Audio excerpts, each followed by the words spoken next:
It began so subtly I almost missed it. A low hum at night, a flicker in the corner of my vision.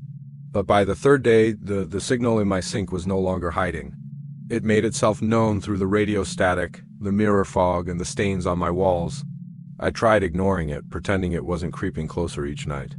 But last night, the signal in my sink was at the foot of my bed. I couldn't move, I couldn't scream, it just watched.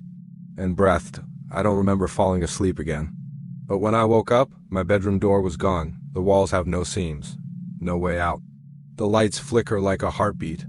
And worst of all, I hear two sets of breathing now. One is mine, the other belongs to the signal in my sink. I can no longer unsee. If you're reading this, stay away from anything with that name. It's not just a story, it's a warning. And now it knows you. This isn't a creepypasta, this is a true story. I never should have ignored those strange occurrences in my new apartment. Strange occurrences that seemed to all revolve around that one sink. First, there was the unsettling hum. Then the shadowy figures in the corner of my eye, always at the edge of my vision. I thought it was the stress of moving, of starting a new job. I told myself it was just my imagination. But then the static on the radio started to form words. The television began to show images. The mirror in the bathroom, it would fog up and strange shapes would emerge from the mist. I couldn't make them out, but they were definitely there.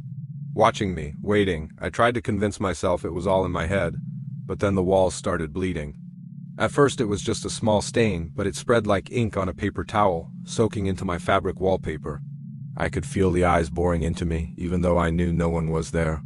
I could feel their presence in the room with me, but when I turned around, there was nothing there. I lived in a constant state of panic, jumping at every creak of the floorboard, every flicker of the overhead light.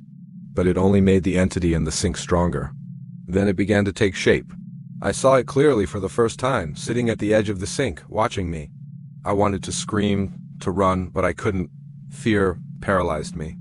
It was a grotesque parody of a human form, all sharp angles and dripping darkness. And it smiled, or maybe it just grinned, baring teeth that were far too sharp, far too long. And then it spoke. Its voice was a chorus of whispers, and I understood its message. It wanted me to know it was there. It wanted me to know it was real. As the days passed, it grew bolder, moving closer and closer to me, inching forward until it was at the foot of my bed. I don't remember falling asleep that night. I don't remember waking up either. But when I opened my eyes, the bedroom door was gone. The walls were featureless, bare, white. I was trapped. The entity was there, its eyes boring into mine. And I realized with a growing sense of dread that it had been there all along, watching me, waiting for me to wake up. And now it knows you.